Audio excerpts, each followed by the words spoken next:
Hi, everyone, and welcome to Friday Night Live. I am your host, Crystal Fry, personal identity coach, transformational communication strategist, and many of you know me as a woman's best friend. Tonight, our topic is asking the question, do you really know who you are? So we're going to get into that in just a minute, but I want to take a minute to welcome you all in. Thank you for being here with me tonight. We are broadcasting live on both YouTube and on Facebook. So welcome in. As you come in, make sure to say hello so that I can say hello to you back, and tell me where you're watching from, whether you're live or in the replay. Make sure you let me know that you're here. Say hello so I can respond to you in kind.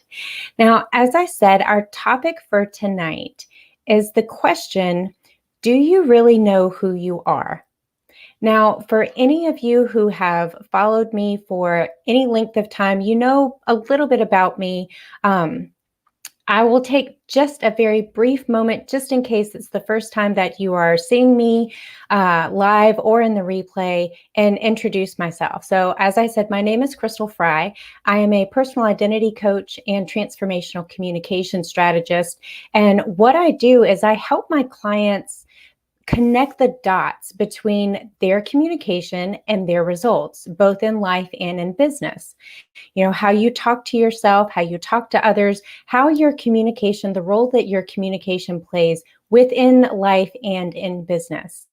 So I help my clients get from where they are to where they want to be. So this question tonight about, do you know who you really are? This is one of my favorite topics. I know it's a question, but it is a topic. Who are you? Who are you? What is your identity? Do you know who you are? And the reason why it's one of my favorite things to talk about, and let me caveat that by saying it's one of my favorite things to talk about now. It has not always been my favorite thing to talk about. As a matter of fact, I really disliked this question earlier in my life. Up until a couple of years ago, I really disliked this question. Who do you know who you really are? Who are you? And the reason why is because I never really had a good answer. I could tell you what I did. I could tell you the things that I did. I could tell you my roles. I could tell you that I was a mom. I could tell you I was a wife. I could tell you that I was an employee. I was a daughter, a sister, a friend, an aunt. I mean, just the list goes on, right? I could tell you all of these things that I was, but I couldn't tell you who I was because I didn't know. I had spent years defining myself by the roles in my life. I had attached myself to those roles. So it wasn't just Crystal, right? It wasn't just me. It was Crystal the mom, or Crystal the wife, or Crystal this, or Crystal that, Crystal the volunteer, Crystal the churchgoer, Crystal, I had attached myself, I had attached my identity, who I was, to the different roles in my life. And so I essentially lost my identity within the roles of my life. Actually, to be more accurate, I'm not quite sure I ever really knew who I was to begin with. You know, when we're kids, I want you to think about this. When we're kids, it's not hard for us to say what we want to be when we grow up. It's not hard for us to say what we like and what we don't like, because it just is. For children, this kind of thing comes natural until we reach that stage where we start paying attention to other people. When we start paying attention to how they react to us, when we start paying attention to the words that they say, when we start paying attention to how people respond to us, that's usually where things get a little off track. And that certainly was the case for me. I learned how to have other people like me, right? How to gain attention, or how to have other people, to find my value, find my worth. I learned how to do that through making other people happy. And when you're a kid, that's one thing. When you're an adult, what that turns into is you make other people happy, and that's not a bad thing. Listen, that's not a bad thing. It's only a bad thing when you make other people happy at your expense all the time. I don't mean compromising on what you're going to have for dinner, okay? I don't mean compromising on, what color the couch is going to be. I don't mean compromising on things like that, all right? Because we have to compromise, listen, we we don't all, well, we're not even bring that reference in. I was going to bring in a fast food reference, but we're not even going to bring that in because you don't even get it your way there. So, but when I'm talking about making other people happy to the expense of your own happiness, that creates a problem, my friends. That is an issue. And so really what we're talking about here tonight, when we're talking about, do you know who you really are? Serious question. And when I say, do you know who you really are? I don't want you to tell me your roles. I don't want you to tell me what you do for a living. I don't want you to tell me that, you're a partner, you're a parent. I don't want you to tell me those things. Who are you as an individual? That's the question that we're asking tonight. And like I said, this was something that I've struggled with for a really, really long time. And I'm not just talking about, like that awkward adolescent phase where we're all trying to figure out like who we are. We're all struggling with, the identity issues of, who am I really coming into our own as individuals. That awkward stage for me lasted a really, really long time. Most people didn't realize that for me, because I was very good, again, at making other people happy.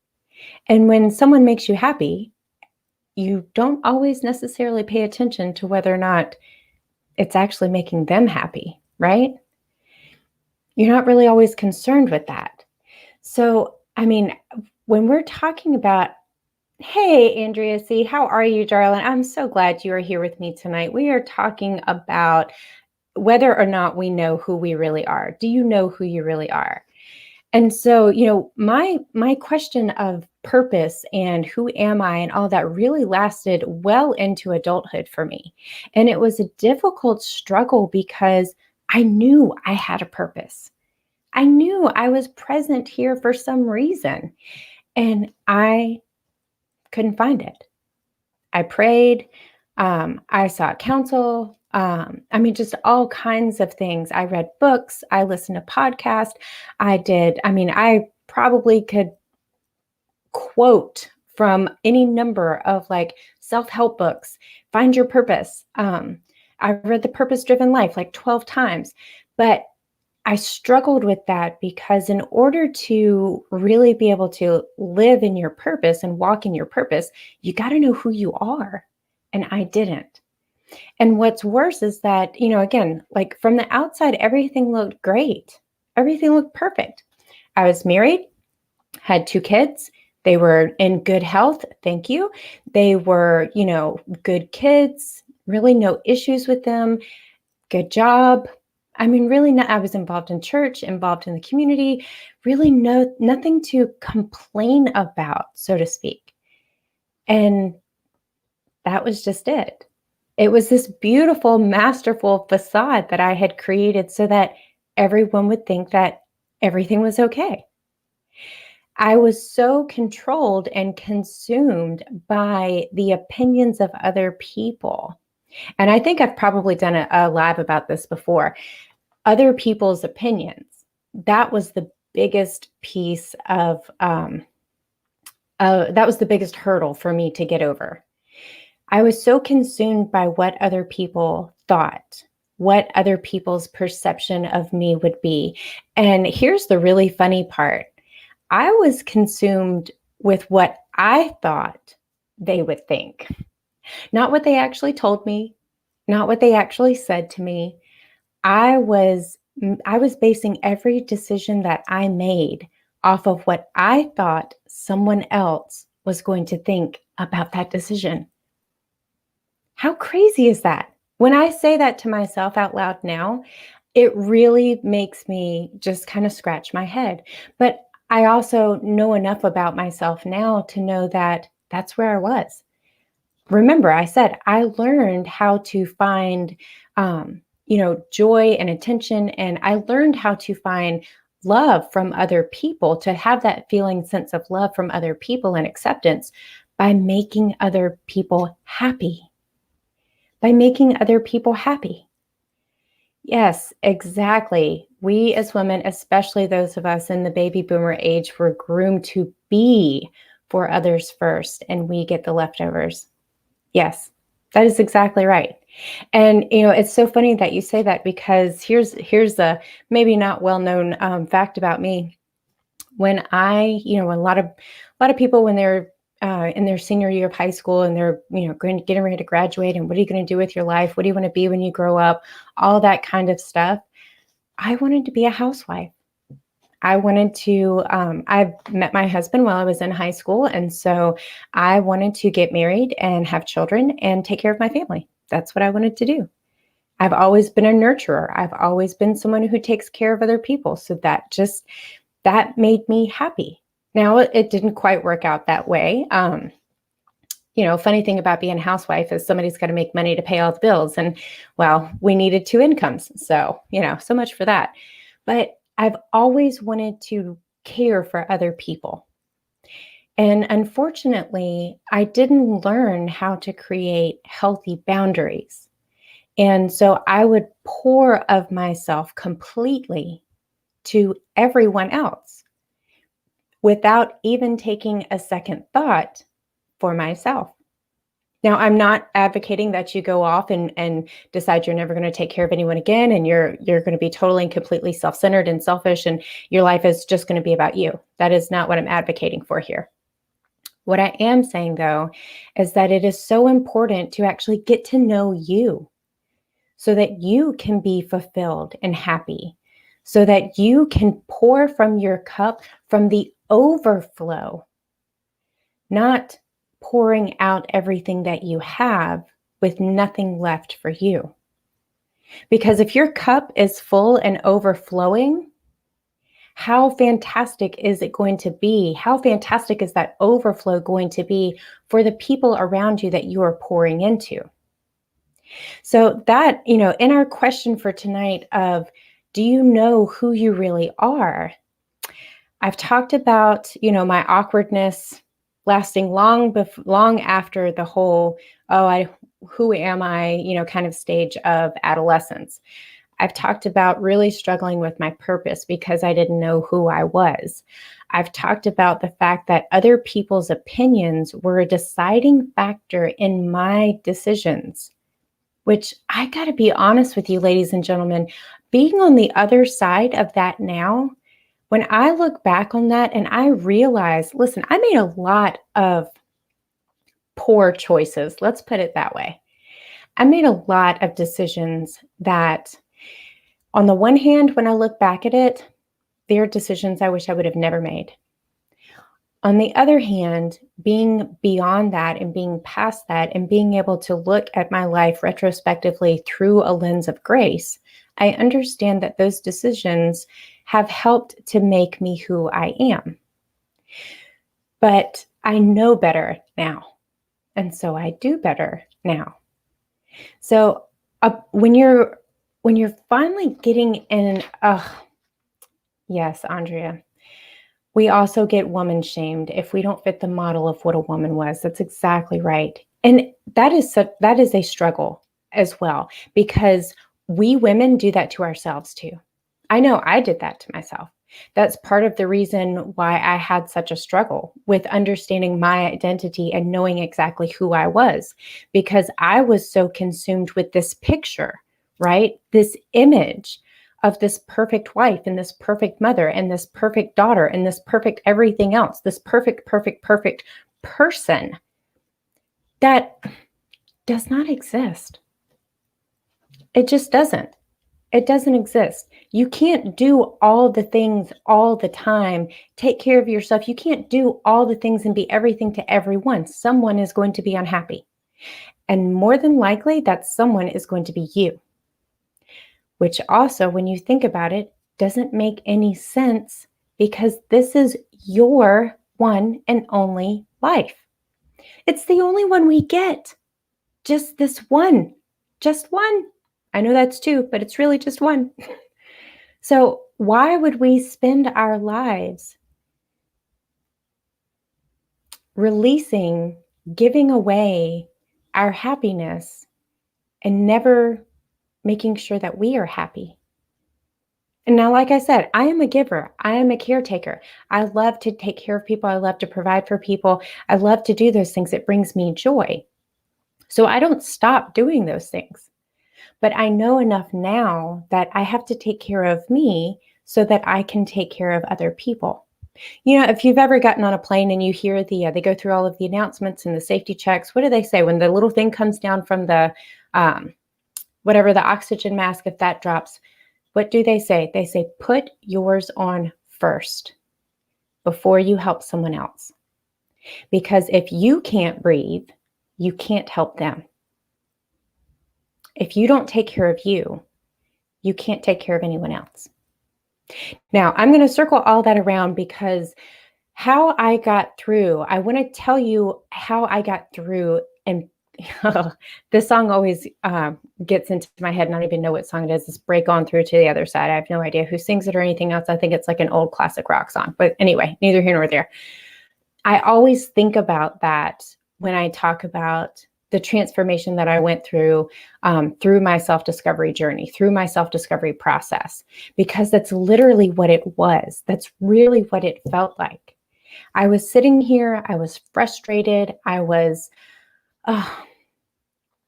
angry. I was angry because I couldn't figure out who I was.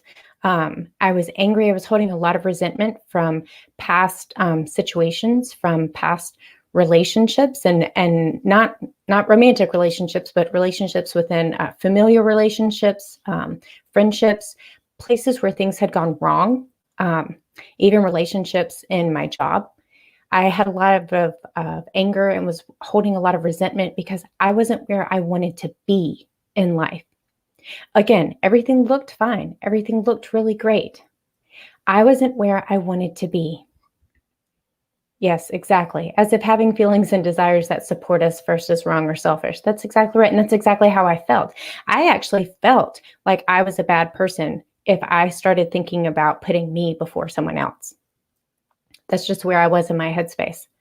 That's just where I was, because that's how my brain twisted my reality. But as I really started to do the work, and it was work. I mean, I'm not going to lie, it was work.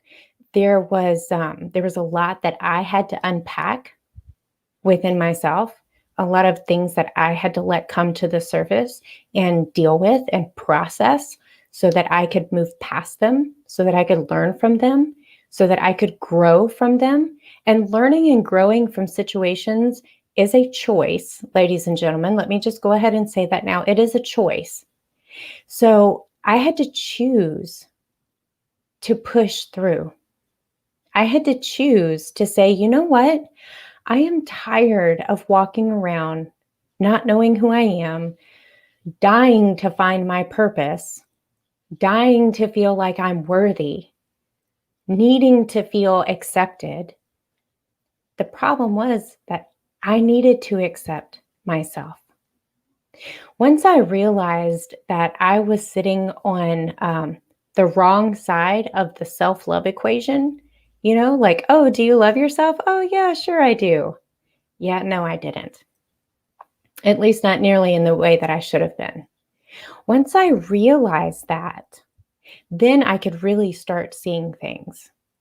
I had to learn to accept me, just me, not what people wanted me to be, not who people thought I was, not who, I was never really huge on posting a bunch of stuff on social media that, was I'm just, the stuff that I put out is mostly for other people, right? But I get my joy in that as well. So, but I was just never really one of those, the people who like create this whole fake life. I never really did that with social media, but that was actually my life. My life was this one big fake life that I had created for other people. Isn't that crazy? Oh my gosh, that sounds so crazy when I say it now. But believe me, if you are in that place, I know I was there. I was 100% there. You're not honest with yourself. And it's not that you're necessarily lying, you're just not letting people know what's going on because you don't really know what's going on. I had to be honest with me so that I could be honest with the people around me, so that I could find my voice and say, you know what? That's really not acceptable behavior. You know what? No, I'm not going to allow you to speak to me that way. You know what? No. Those 2 letters, no. I had to learn how to say that because I couldn't. I never told anyone no. Remember I told you I made a lot of bad decisions? Most of them were because I failed to be able to say no to things that were not good for me, but made other people happy. So anyway, I'm gonna wrap all of this up because I can hear my coach Rashonda Pratt in my head right now. I will not be before you long. But I want to wrap this up by letting you know that all of that I went through, and I had said earlier today that I was going to make a special announcement tonight, and I am. If you're on my email list, you already know what I'm going to say. If you're not on my email list, I will put down in the comments here the link to sign up and get on my email list so you can hear about things first before I put them on social. I took my experiences, I took my lessons learned, I took my self-discovery journey, the process that I went through, the things that I realized were critical to my success of getting from where I was to now where I want to be and continuing to grow into the life that I deserve. I've taken all of that and I have packaged it up into a 90-day self-discovery course. I am so stinking excited about launching this course. I cannot even tell you how excited I am. Exactly, Andrea. We teach people how to treat us by how we treat ourselves. And the problem is that a lot of us are not treating ourselves nearly as good as we should be. So in this 90-day self-discovery course, I walk you through how to identify and eliminate your limiting beliefs. You know that voice in your head that tells you that you can't do something? I'm going to show you how to get rid of it, or at least tell it to be quiet a lot. But I walk you through that. I walk you through the importance of your self-talk, understanding how to set up boundaries, healthy boundaries. That is the key. Healthy boundaries. I walk you through the process. I basically serve up to you the my struggle and my pain. I give you the outcome without having to go through my struggle and my pain. So I don't know what's better than that. Getting the results without having to go through the struggle. That is, I wish that I had this laid out for me as I was going through the journey. But I realize now that the journey was so that I could map this out for other people. And so for that, I am grateful. I also talk about gratitude in that course too, because gratitude is a pretty important thing, especially if you want to move forward and you want to have joy and fulfillment and confidence in who you are and understand what your purpose is. And yes, I love it. Stinking thinking no more. You've got that right. You've got that right. My entire mindset is different. My entire outlook on life is different than it was before I started this process. I can't, and it's seriously, it's like night and day. It's like night and day. And being able to look in the mirror and know exactly who you are, being able to know that you are walking in your purpose, being able to know that you are the person that you are. being able to fully love and accept yourself changes the game for you. It certainly did for me. So I am going to close. I'm going to close out. Like I said, I will drop the link for my mailing list in the comments so that you can get on that if you are not already on that. The launch details and all of that kind of good stuff about the course will be coming out. It will be coming out to my email list first, and then additional details will be available through my social media channels. I really, really cannot tell you how excited I am, how much I am looking forward to it. Oh, and bonus, as part of that course, it's not just, oh, well, go do that by yourself and have fun. You also get me as part of that course. I am there with you to provide support. There will be three separate coaching sessions within the length of that course. So you've got me one-on-one to talk about and talk through some of these issues and concerns as you're going through the course. So bonus there, it's not just go do it all by yourself. It is there. You do have support from me. Andrea, thank you so much for being with me tonight. You do have support from me all the way through. So again, more details about the launch dates are coming. I just wanted to make sure that I share it out here so that you have an opportunity to get on my mailing list so that you can get all of the details for that. So, and with that, I'm going to go ahead and close and say thank you so much for watching. Those of you who are live tonight and those of you who have found me in the replay, I always appreciate so much the fact that you choose to spend your time with me. So that it means a great deal to me. Time is precious. It's our one resource. I will not take up any more of yours. And so, but I do want to say just really heartfelt gratitude for it. So I hope that you all have a wonderful rest of your evening. Have a wonderful, safe, happy weekend. And I will see you all very soon. Take care.